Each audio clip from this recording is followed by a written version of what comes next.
तो आपकी आवाज के दूसरे सेगमेंट में आपका स्वागत है। देशभक्ति पार्ट 2। क्योंकि कल हमने इसी वक्त सुकमा में नक्सली हमले में घायल जवान के भाई के दर्द को सुना। उस दर्द को सुना कि आखिर जेएनयू के विवाद को इतनी तरजीह क्यों दी जा रही है, वहां जाकर नेता देशभक्ति के मुद्दे पर राजनीति क्यों कर रहे हैं। और आज देशभक्ति पार्ट 2 एक सरकारी अधिकारी ने भी इसी दर्द को बयां किया है। वो है बस्तर के कलेक्टर अमित कटारिया, जिन्होंने अपने दिल की बात को बयां करते हुए सोशल साइट पर लिखा, गुमनाम है वो शख्स जो शहीद होते हैं, नारे लगाने वाले मशहूर हो गए।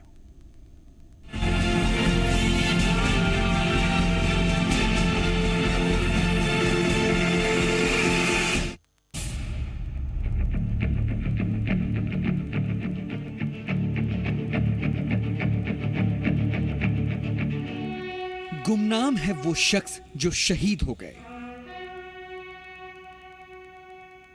नारे लगाने वाले यहां मशहूर हो गए। इस शेर की भावना को गहराई से महसूस करने की कोशिश करेंगे तो समझेंगे कि कितनी तकलीफ छिपी है इन अल्फाजों में। और इस तंज से जोरदार तमाचा लगाया गया है जेएनयू विवाद के नाम पर हो रहे सियासत को। अब हम आपको बताते हैं कि ये कौन है जिन्होंने सोशल साइट पर अपनी भावना का इजहार किया। बस्तर के कलेक्टर अमित कटारिया भी शामिल हैं। उसी बस्तर क्षेत्र के कलेक्टर हैं जहां का ये पूरा मामला है। जेएनयू में जो लाल सलाम के नारे लगाए गए हैं, कन्हैया कुमार और उसके साथियों ने कम्युनिस्ट पार्टी से ये बिलोंग करते हैं, तो उसको लेकर भी अमित कटारिया ने तीखा विरोध किया है। और इन्होंने एक स्टेटस लिखा है जो बड़ा चर्चा में है। ये उनका स्टेटस है, गुमनाम है वो शख्स जो शहीद हो गए, नारे लगाने वाले यहाँ मशहूर हो गए। इसको तकरीबन 1130 लोगों से ज़्यादा लोगों ने जो है इसको शेयर किया है। एक सरकारी पद पर बैठे शख्स ने अपने मन की बात से शायद मौजूदा हालात में देशभक्ति की नई परिभाषा देने वाले लोगों को आईना दिखाने का काम किया। बस्तर के कलेक्टर अमित कटारिया अपने बेबाक अंदाज के लिए पहले से ही काफी मशहूर हैं। हालांकि सुकमा में हुए नक्सली हमले की घोर निंदा करते हुए कटारिया ने अपने फेसबुक पेज पर नक्सली कृत्य को कम्युनिस्ट चेहरा बता दिया, जिस पर अब विवाद भी बढ़ गया है। इन्होंने यहाँ पे लिखा है, the real face of communist Maoist kill 16 villagers in Bastar. इन्होंने ये इस स्टेटस के माध्यम से बताने की कोशिश की है कि जो माओवादियों का असली चेहरा है। हालांकि इस स्टेटस को लेकर कुछ उनको लोगों के विरोध का भी सामना करना पड़ा है, जो कम्युनिस्ट से सीपीआई और सीपीएम से जो ताल्लुकात रखते हो। हालांकि कलेक्टर अमित कटारिया के इस पोस्ट के बाद सीपीएम ने आपत्ति जताई है। कलेक्टर की इस किस्म की जो प्रतिक्रिया है वो हम समझते हैं वो उनकी ओछी मानसिकता का परिचायक है। वो उनको ये शायद इस बात की जानकारी नहीं है कि कम्युनिस्ट पार्टियां क्या है। Do not know what is the real face of communist. इसलिए इस तरीके की ये जो टिप्पणी है, ये टिप्पणी इसकी तीव्र शब्दों में हम निंदा करते हैं। हम अमित कटारिया की इस राय से सहमत तो नहीं है, लेकिन अमित कटारिया ने शहादत पर खामोश रहने वाले और देशभक्ति से सियासत चमकाने वालों को सच का सामना तो जरूर करा दिया है। सुदीप त्रिपाठी, जी मीडिया, रायपुर। अब सोचिए कि एक सरकारी अधिकारी आता है और उसके बाद अपनी भावनाओं को सामने रखता है। हालांकि वो कैमरे के सामने नहीं आया, लेकिन अपने फेसबुक पोस्ट पे उन्होंने ये बातें साझा की और साझा करते हुए अपने दर्द को बयां भी किया। शायद ये दर्द है, इस दर्द को महसूस इसलिए करना जरूरी है कि एक तरफ देश में जेएनयू को लेकर इस तरह से, जेएनयू विवाद को लेकर इस तरह से शोर शराबा मचा पड़ा है कि देशभक्ति की नई परिभाषा अब तय की जा रही है। यह तय किया जा रहा है कि भाई कौन देशभक्त है और अपनी देशभक्ति को साबित कैसे किया जाए। एक शख्स जो वाकई सिर्फ नेता इसलिए बन जाता है क्योंकि उसे एक मंच मिलता है, मंच के सामने कैमरे लगे होते हैं, कैमरों को के पीछे भी सपोर्ट उन नेताओं का होता है जिनको लगता है कि इस पर राजनीति दिख रही है, एक एंगल क्रिएट कर दिया जाता है। और एक उन जवानों की हम बात कर रहे हैं, वो जवान जो सरहद पे रहता है या फिर आप देख लीजिए जंगलों में रहता है, नक्सली इलाकों में रहता है, गोलियों का सामना करता है, लेकिन वहां पे जुबान खुलने में या शायद किसी बड़े नेता को वहां पहुंचने में लंबा वक्त लग जाता है या कई बार तो पहुंच भी नहीं पाते हैं। ऐसे आधारों के साथ अगर वाकई एक जवान को तकलीफ हो तो इसमें गलती क्या है? अगर वाकई ऐसी हमदर्दी रखने वाला शख्स अगर ये सवाल उठाए तो इसमें गलत क्या है? और यही सवाल उठाया गया है। यही सवाल उठाया गया, इसलिए भी जरूरी है समझना क्योंकि ये बदलाव को लाना जरूरी है और देशभक्ति की जो मिसाल नहीं पेश करने की कोशिश हो रही है उसे कम से कम समझने की जरूरत है। खैर, हमारे साथ कुछ मेहमान लगातार जुड़ते जाएंगे। सबसे पहले जो मेहमान जुड़ चुके हैं उनसे आपका तारुफ करवा देते हैं। कांग्रेस से आरपी सिंह साहब हैं, प्रवक्ता हैं, और साथ ही साथ सीपीएम से धर्मराज महापात्रा जी भी हमारे से जुड़ रहे हैं, स्टेट सेक्रेटरी हैं ये सीपीएम के। दोनों मेहमानों का बहुत बहुत स्वागत है। आगे आने वाले इस डिबेट में थोड़े से और कुछ मेहमान और भी जुड़ेंगे, लेकिन सबसे पहले मैं कांग्रेस से रिएक्शन चाहूंगा। सर, आपको लगता है कि कम से कम ये अगर ऐसे स्टेटमेंट लगातार कोट हो रहे हैं, क्योंकि कल इसी वक्त हमने एक जवान के साथ बात की थी, वो जवान जिसका भाई नक्सलियों से मुठभेड़ कर रहा था, उसके पैर में गोली लगी, वो मौत के उस कह सकते हैं काल के गाल से बाहर निकलता हुआ आया है, वो शख्स, और आज भी एक तस्वीर ऐसी आती है कि वो कलेक्टर हैं, एक खास ओहदे पर हैं, और वो भी इस दर्द को बयां कर रहे हैं कि नेता बन के आप भाषण देते हैं और आप मशहूर हो जाते हैं, और जो शहादत की बात होती है शायद उस पर खामोश हो जाते हैं। आपको लगता नहीं है कि आज की तारीख में सिस्टम को समझने की, बदलने की, या फिर सोच को फिर से एक बार नए सिरे से सोचने की जरूरत है? रोहित जी, सबसे बड़ी बात तो यह है कि जिन लोगों के ऊपर सिस्टम को ठीक करने की जिम्मेदारी है, आज वो लोग सिस्टम पे सवाल उठा रहे हैं, तो ये भारतीय जनता पार्टी की, राज्य सरकार की विफलता है। बात नंबर 2, देशभक्ति का मुद्दा आखिर ऐसे समय पर ही क्यों उछाला गया जब 5 राज्यों में चुनाव होने हैं? इसके पहले जो भी चुनाव हुए हैं, चाहे गौ हत्या का मामला हो, चाहे सांप्रदायिकता का मामला हो, चाहे दंगे के मामले हो, भारतीय जनता पार्टी को चाहे दिल्ली हो चाहे बिहार और मुंह की खानी पड़ी है। और सबसे महत्वपूर्ण बात, मैं आपके माध्यम से बीजेपी के मित्रों से एक सवाल पूछना चाहता हूं कि एक भी आदमी, एक भी शहीद भारतीय जनता पार्टी से लेके संघ तक के जमाने से जिसने देश के लिए अपनी जान दी हो, नाम बता दें। तो अब देश का दुर्भाग्य है कि ऐसे लोगों से हमें देशभक्ति सीखनी पड़ रही है जिनकी आस्था कभी देशभक्ति में रही ही नहीं है। अपनी राजनीति रोटी सेकने के लिए नहीं सर, मैं थोड़ा सा इससे डिफर करता हूं। वाले चुनाव में सर, आप बड़े हैं, तजुर्बेकार हैं, लेकिन मैं थोड़ा सा आपसे डिफर करता हूं। सर, ये कोई पैमाना नहीं होता कि उनकी पार्टी से कोई भी जो है देशभक्ति में आज तक शहादत को हासिल नहीं कर पाया तो वो देशभक्त नहीं है। ये पैमाना कैसे आपने कैलकुलेट किया? आपने ये नजरिया कैसे बना दिया कि भाई शहादत का मतलब वही है? मेरे खानदान में, मेरे परिवार में किसी ने शहादत नहीं देखी या फिर महसूस नहीं की, तो क्या मैं देशभक्त नहीं हूं? आप ये कह रहे हैं? देखिए रोहित जी, आपका प्रश्न बहुत अच्छा है, लेकिन यह सवाल किसी व्यक्तिगत व्यक्ति का नहीं है सर। एक व्यक्ति विशेष से ही तो सारा मुद्दा जुड़ा है ना सर। विचारधारा है भारतीय सिंह साहब, एक व्यक्ति विशेष से ही तो सारा मुद्दा उठा ना। जेएनयू विवाद तो वहीं से शुरू हुआ ना सर, तो व्यक्ति विशेष की ही तो बात होने लगी। जेएनयू विवाद, रोहित जी आप वरिष्ठ पत्रकार हैं, जेएनयू विवाद सामने आ गया है और हैदराबाद ट्रूथ लैब में वो 2 तथाकथित वीडियो की जांच की है सर, और उसको डॉक्टरेट पाया है। सर, मैं अभी डॉक्यूमेंट्स लेके नहीं बैठा, लेकिन मैं एक पॉइंट और भी शेयर कर दूं सर, एक साझा कर दूं। ये भी कहा गया है जेएनयू के ही वो कार्यरत हैं जिन्होंने कहा है कि उन्होंने ये भी उठाया था आवाज कि अफजल के ऊपर प्रोग्राम होने वाला है, जिसकी जानकारी उन्हें थी। जब उन्होंने इस प्रोग्राम को रोकना चाहा तो उस समय वही कन्हैया कुमार ही सामने आते हैं और ये कहते हैं कि भाई इसका हम विरोध करें, ये प्रोग्राम होना है, और इसके उस विरोध में रजिस्टर है ये जेएनयू के पास सर। ये एविडेंस भी पूरी तरीके से आ चुका है सर। इस विवाद पे तब तक हम ना बोले कि कौन सही है कौन गलत है जब तक आप पूरी तरीके से कोर्ट में जब सुनवाई चल रही है, जब तक रिजल्ट सामने नहीं आता, आप कैसे पैमाना तब तय कर दे रहे हैं कि वो देशद्रोही नहीं है या देशद्रोही है? राजनीति तो हो रही है सर।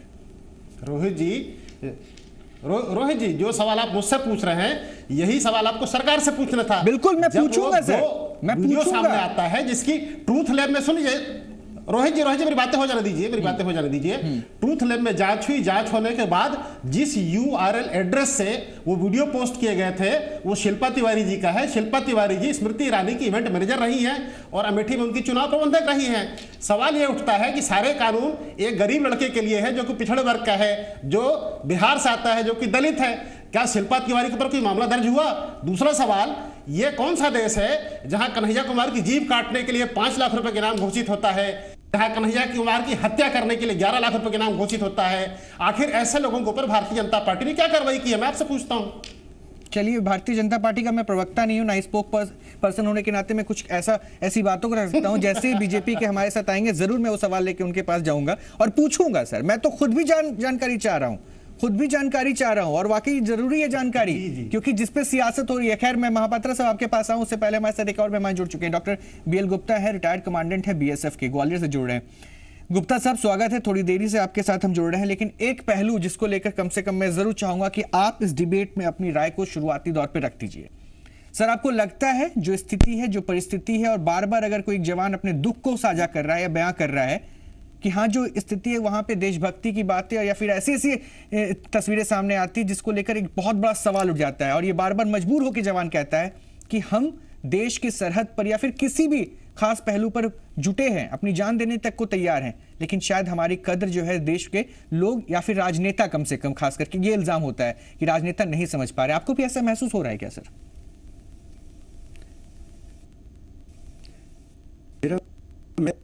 एक है वो अनुशासन में बना हुआ होता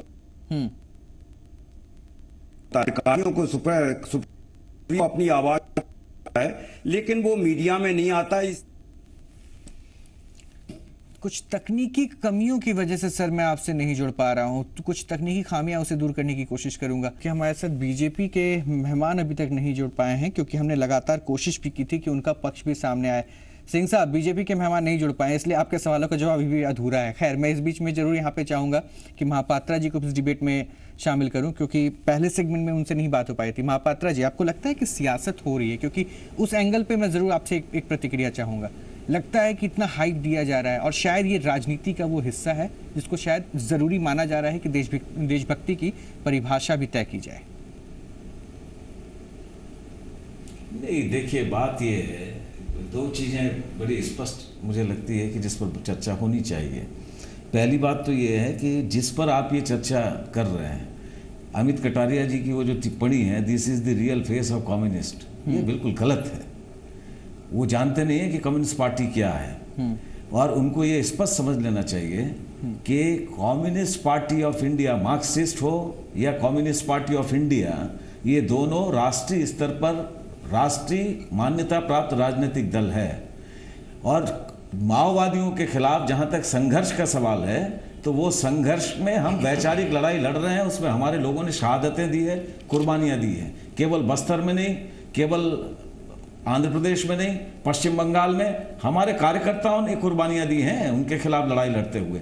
इसलिए अमित कटारिया जी इसका जो ये तरीका है, हम इसके घोर शब्दों में निंदा करते हैं, ये बंद होना चाहिए। और ये पूरी तौर पर माओवादियों से लड़ने में जो राजनीतिक विफलता है इस प्रदेश के सरकार की, जो प्रशासनिक विफलता है वहां के प्रशासनिक अमले की, और वहां जिस तरीके से पुलिस का जो आचरण है, व्यवहार है, ये अपने जो गलतियां हैं, नाकामियां हैं, उनको ढांकने का जो है एक किस्म का तरीका है। वो खुद मुकाबला नहीं कर पा रहे हैं। हम जो है हमेशा से इस हिंसा की राजनीति का विरोध करते रहे हैं।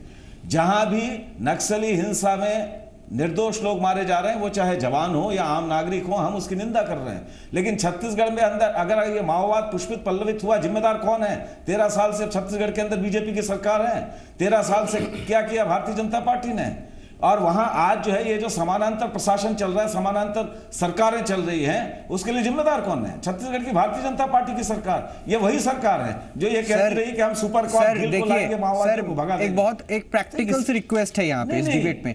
जनरली मैं इतना बेबस होकर रिक्वेस्ट नहीं करता हूँ डिबेट पे, लेकिन मैं इसलिए बेबस अपने आप को महसूस कर रहा हूँ क्योंकि मुझे लगता है कि जितने भी क्वेश्चन आप या कांग्रेस में उठा रहे हैं ना, उसका जवाब देने के लिए एक तीसरा एक और विंडो होना चाहिए था स्क्रीन पे, जहां बीजेपी के प्रवक्ता को बैठना था। मैं टू द पॉइंट आपसे जानना चाहूंगा। लोग हैं, डिबेट से दूर भाग जाते हैं वो। चलिए सर, ये तो अब खैर वो जवाब दे पाएंगे, फिर मैं बोलूंगा। लेकिन मैं महापात्रा जी एक पॉइंट पे डिस्कशन करना चाहूंगा, क्योंकि आपने कम्युनिस्ट होने के बारे में बताया, तमाम पॉइंट्स आपने बताया कि सरकार कहां कमियों को दिखा रहे हैं, आप तमाम बातें हैं उसको रखिए, और अमूमन इस डिबेट में नहीं, कई डिबेटों में हम लोग इस पॉइंट पे लाते हैं। सर, आज का जो हिस्सा है ना वो बहुत साफ है। चलिए, मैं मानता हूं कि कम्युनिस्ट वाले एक ऐसा पहलू है जिसको आपने कहीं ना कहीं माना कि वो गलत है या क्या सही है, वो मेरा हिस्सा भी नहीं है। लेकिन मैं उस मोड़ पे आना चाहूंगा, उस शहादत के नाम को लेकर जो कहा गया, उस पे मैं रिएक्शन आपका चाहता हूं। क्या आपको नहीं लगता कि शहादत को लेकर, एक जवान की शहादत को लेकर और एक मंच पे बोलकर सिर्फ नेता बन जाना, ये दो कैटेगरी को आप अगर मिलाते हैं और यहां पे देशभक्ति की परिभाषा अगर तय करते हैं, तो शायद ये गलत है और जवानों को हर्ट होगा, तकलीफ होगी।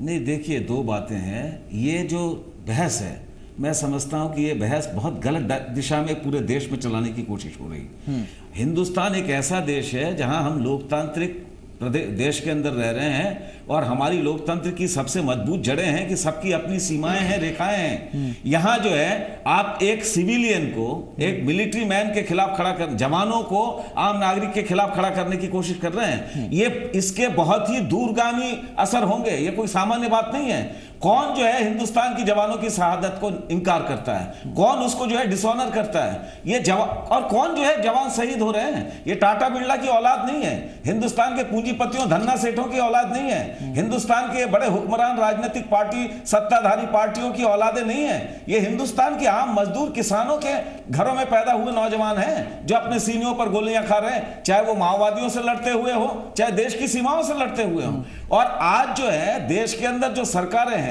उन नीतियों की आक्रमणों का निशाना भी वही आम जनता बनी हुई है। जब कन्हैया वहां खड़ा होकर यह सवाल उठाता है कि जिस एक किसान वो खेतों में जो है अपनी फसल का वाजिब दाम नहीं मिलने के कारण इस सरकार की नीतियों के कारण गले में फांसी का फंदा लगाकर आत्महत्या करता है। शुक्रिया यहाँ पे कहूंगा आपको भी सर, और सिंह साहब आपको भी कि आप दोनों मेरे साथ इस डिबेट में आए। बीजेपी की उम्मीद में यहाँ पे लेकर बैठा था, तब जवाब कम से कम वहां से भी हासिल कर पाता, लेकिन एक बात जरूर है, देशभक्ति की परिभाषा को कम से कम तय करने की कोशिशों में और जिस तरह से लगातार जवानों की प्रतिक्रिया आई, जवान के परिवार वालों की प्रतिक्रिया आई, या फिर एक सरकारी ओहदे पे बैठे एक शख्स की प्रतिक्रिया आती है राष्ट्रवाद को समझाने को लेकर, वो इस वक्त कम से कम सोच बदलने या फिर सोच को और ज्यादा मजबूत करने की दिशा में ये इशारा करता हुआ काफी है। और इस पर हमें जरा सोचने की जरूरत भी है, इस बात को भी मानिए। अभी के लिए इतना है।